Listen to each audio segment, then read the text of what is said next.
Assalamualaikum warahmatullahi wabarakatuh. Hai, halo semuanya, selamat datang di Kita Film. Video kali ini adalah alur cerita sebuah film yang berjudul Super Daddy. Tapi seperti biasa ya, sebelum kita mulai alur ceritanya, buat kalian yang belum subscribe, ayo di subscribe dulu channel Kita Film. Film diawali dengan pertarungan seorang pria yang melawan para gangster.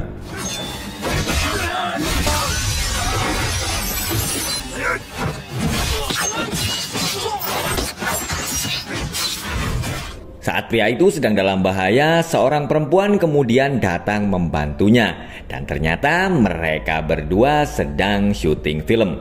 Pria itu bernama Wang Zi, sementara sang perempuan bernama Mi Qian.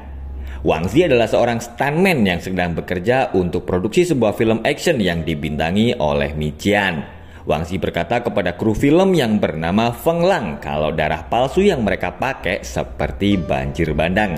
Sang sutradara yang mendengar itu langsung membenarkan perkataan Wang Zi dan menyuruh kru film untuk menggunakan senjata asli. Selesai syuting, Wang Zi menjemput putrinya yang bernama Xiao Ke.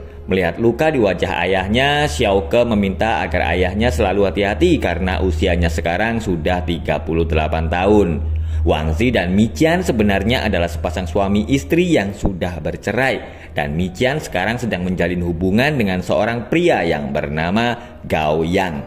Xiao Ke lalu berkata kalau Gao Yang akan membawanya pindah sekolah ke luar negeri. Meskipun Wang Zi merasa sedih, tapi dia tetap berusaha menghibur putri kecilnya itu. Gao Yang adalah seorang pengusaha muda yang berhasil menemukan sebuah alat untuk penyandang disabilitas. Seorang ilmuwan yang bernama Zhao Dabao sedang melihat Gao Yang sedang diwawancarai di sebuah stasiun TV. Dabao adalah rekan bisnis Gao Yang. Dia dan asistennya yang bernama Xiao Zi sedang menciptakan sebuah alat yang bernama pulpen catatan kematian.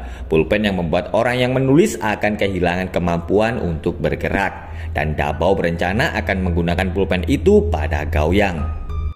Mi Qian membeli sebuah jam tangan video untuk Xiao Ke, sebuah jam tangan model terbaru yang bisa digunakan untuk video call. Dia lalu menyuruh Wang Zi untuk memberikan jam itu kepada Xiao Ke. Wang Zi meminta agar Mi Qian mempertimbangkan untuk memberikan hak asuh Xiao Ke pada dirinya.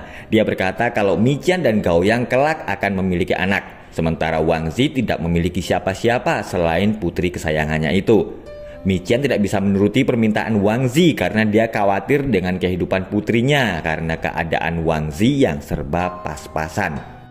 Sebenarnya Mi Qian mengizinkan Wang Zi untuk menjaga Xiao Ke asalkan dia tidak bekerja lagi sebagai stuntman dan fokus menjaga putrinya. Mi Qian memberikan jam tangan kepada Xiao Ke dan berkata kalau itu adalah hadiah dari ayahnya. Mi Qian membeli jam itu karena Xiao Ke berkata kalau dia ingin sering-sering melihat ayahnya. Wang Zi sedang melihat acara wawancara Gao Yang di TV. Feng Lang lalu menelpon menawarkan pekerjaan dengan bayaran yang tinggi untuk Wang Zi. Mendengar itu, Wang Zi langsung menerima tawaran Feng Lang. Di wawancaranya, Gao Yang menjelaskan kalau alat ciptaannya itu bisa membuat orang bisa menjadi ahli bela diri hanya dengan memasukkan data-data ke dalam alat itu. Ternyata pekerjaan yang ditawarkan Feng Lang kepada Wang Zi adalah dia harus menjadi monster untuk diuji dengan alat ciptaan Gao Yang. Dia bersama dua monster lain sedang bersiap-siap untuk acara konferensi pers exoskeleton, yaitu alat buatan Gao Yang. Ternyata dua monster itu adalah Dabao dan Xiao Zi. Dabao berkata kalau robot kerangka atau exoskeleton itu sebenarnya adalah ciptaannya, tapi Gao Yang telah mencuri dan mengembangkannya. Begitu tahu kalau pria di dalam kostum itu adalah Wang Zi, Mi Qian kemudian menyuruh anak buahnya untuk menggantinya dengan orang lain. Dia lalu meminta Gao Yang untuk membatalkan uji coba itu. Gao Yang akhirnya menuruti permintaan Mi Qian dan menyuruh anak buahnya untuk membayar Wang Zi. Tapi Wang Zi justru ingin agar Gao Yang menguji alatnya itu. Dan hanya dengan sekali pukulan, boom, Wang Zi langsung KO. Gao Yang sebenarnya sudah tahu kalau pria di dalam kostum itu adalah Wang Zi karena dia yang menyuruh Feng Lang untuk mengundangnya. Gao Yang kemudian berkata kalau dengan alat itu mereka tidak perlu susah-susah belajar ilmu bela diri. Dabao berhasil mengambil prototipe pertama buatannya, tapi Xiao Ke tiba-tiba datang dan mengambil alat pengendali prototipe itu. Xiao Zi tidak sengaja menyenggol Xiao Ke dan alat pengendali itu akhirnya terpasang di leher Xiao Ke. Dabao menyuruh Xiao Zi agar mematikan alat pengendali itu, tapi Xiao Zi malah merusaknya. Para penjaga menyuruh Wang Zi untuk segera pergi. Wang Zi lalu melihat Dabao dan Zi sedang membawa Xiao Ke.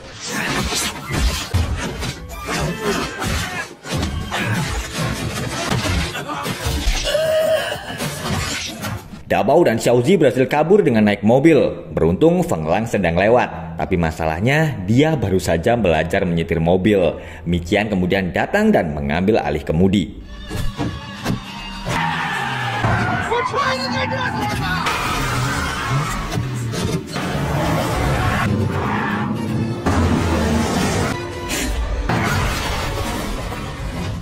Miqian mengambil kuda dan mengejar Dabao, sementara Wang Zi dan Feng Lang naik traktor.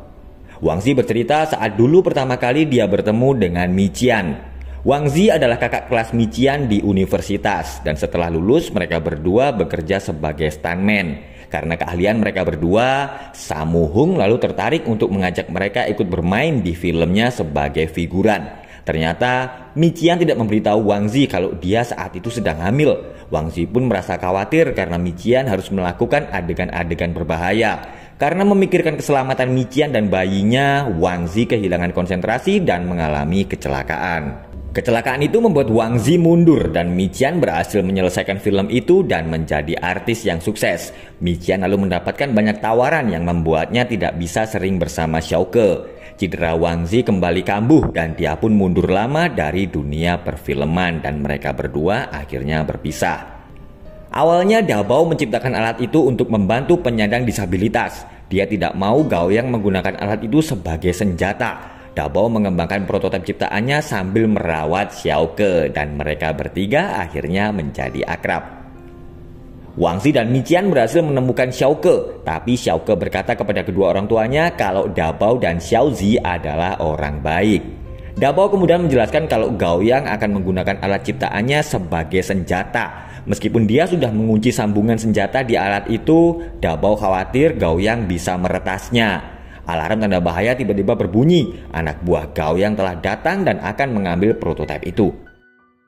Dabao segera menyuruh Xiao Zi untuk mengaktifkan sistem pertahanan, tapi Xiao Zi malah salah pencet dan justru menekan tombol penghancuran otomatis. Anak buah Gaoyang berhasil menangkap Wang Zi dan Miqian, dan mereka berdua justru bertengkar membahas soal perceraian meskipun mereka berdua sebenarnya masih saling mencintai. Setelah Gaoyang menutup teleponnya, Miqian dan Wang Zi lalu bertarung melawan anak buah Gaoyang.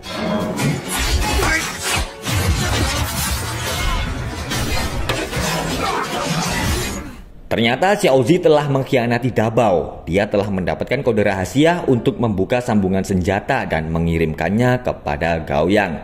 Sementara itu, Wang Zi dan Miqian berhasil mengalahkan anak buah Gaoyang. Mereka berdua segera turun dan mendarat tepat di depan Dabao dan Feng Lang. Gaoyang sedang mengadakan konferensi pers. Dia berkata kalau perusahaannya membuat exoskeleton untuk membantu para penyandang disabilitas.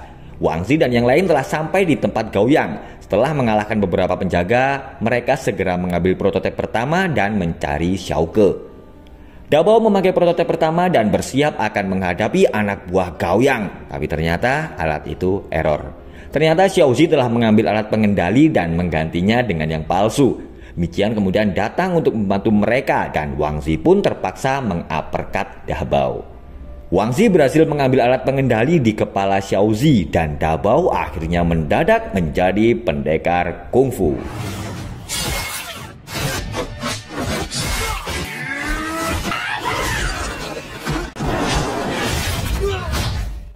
Dabao masuk ke dalam ruang konferensi dan berkata kalau Gaoyang adalah seorang penipu yang akan menggunakan alat itu sebagai senjata. Gaoyang berkata kepada para wartawan kalau Dabao telah menculik putrinya. Wang Zi dan yang lain lalu terkejut karena Miqian berkata kalau Dabao memang seorang penculik yang telah menculik Xiao Ke. Miqian terpaksa melakukan itu karena Gaoyang mengancam akan membunuh Xiao Ke. Dabao menembakkan suntikan kejujuran pada Gaoyang, tapi jarum suntik itu justru mental dan mengenai Wang Zi. Dan karena efek dari suntikan kejujuran, Wang Zi tiba-tiba menangis dan berkata kepada Mi Qian kalau dia sebenarnya sangat mencintai Mi Qian dan tidak ingin berpisah dengannya. Selama ini Wang Zi merasa kalau dirinya tidak pantas untuk Mi Qian yang telah menjadi artis besar. Dabao kemudian heran dan berkata kepada Mi Qian kalau efek dari suntikan itu sebenarnya cuma 10 detik. Dabao tiba-tiba meledakkan tempat itu dan memanggil patung raksasa. Mi Qian berhasil menyelamatkan Xiao Ke. Sementara itu Gaoyang mengejar Wang Zi dan yang lain dengan diiringi oleh seorang kameramen yang terus merekamnya. Ternyata Wang Zi dan yang lain telah menjebak Gaoyang. Mereka meminta bantuan para kru film dan stuntman untuk membuat konferensi pers palsu. Para wartawan asli dipindahkan ke lantai 2 dan dari siaran langsung sang kameramen, para wartawan itu melihat saat Gaoyang berkata kalau dia memang akan menggunakan alat itu sebagai senjata. Dabao tertembak karena berusaha melindungi Xiao Zi. Dia lalu memberikan prototipe itu kepada Wang Zi. Mi Qian sedang dalam bahaya karena Gaoyang berhasil mengalahkannya. Wang Zi yang sudah menggunakan prototipe pertama buatan Dabao lalu segera menyelamatkan Mi Qian dan bertarung melawan Gaoyang.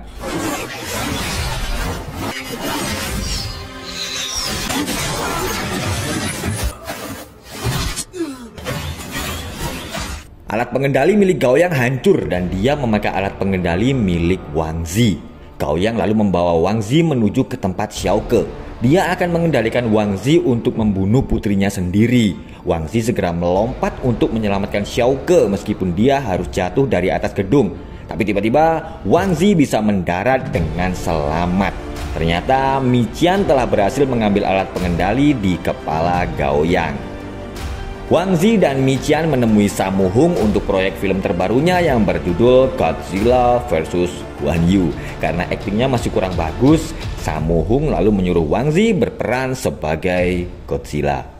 Wang Zi dan Mi Qian kembali hidup bahagia bersama putri kesayangan mereka. Wang Zi kembali bekerja sebagai stuntman dan bermain film bersama Mi Qian, Dabao, Xiao Zi, dan Feng Lang. Dan film pun berakhir.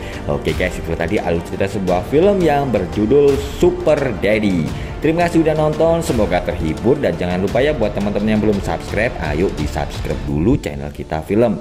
Sampai ketemu lagi di video berikutnya. Wassalamualaikum warahmatullahi wabarakatuh.